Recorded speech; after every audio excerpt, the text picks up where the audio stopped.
اعوذ باللہ من الشیطان الرجیم، بسم اللہ الرحمن الرحیم۔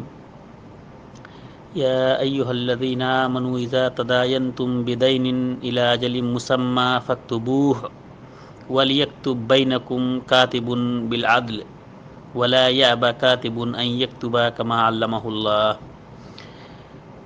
یہ قرآن کریم کی سب سے بڑی آیت ہے، جس کو آیت دین بھی کہا جاتا ہے، یعنی قرض والی آیت۔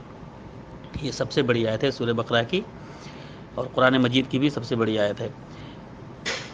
تو اس مختصر سے وقت میں پوری آیت کی تلاوت اور اس کا ترجمہ تو ممکن نہیں ہے، لیکن جو ضرورت ہے اس کا میں ٹرانسلیشن کرتا ہوں کہ اللہ رب العالمین نے فرمایا، یا ایھا الذین آمنوا اذا تداینتم بدین، اے ایمان والو، جب تم کسی متعین مدت کے لیے ادھار کا معاملہ کرو تو اسے لکھ لیا کرو۔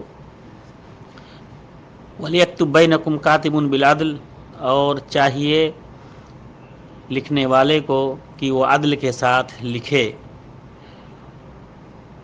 تو اس آیت سے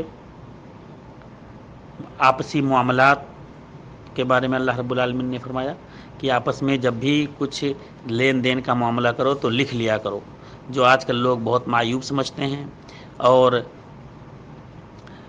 جس سے جو ہے لوگ بہت دور رہتے ہیں، اس کی وجہ سے آپس میں فساد ہوتے ہیں۔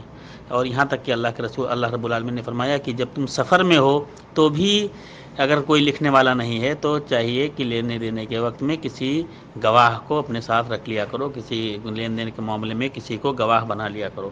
السلام علیکم و رحمۃ اللہ وبرکاتہ۔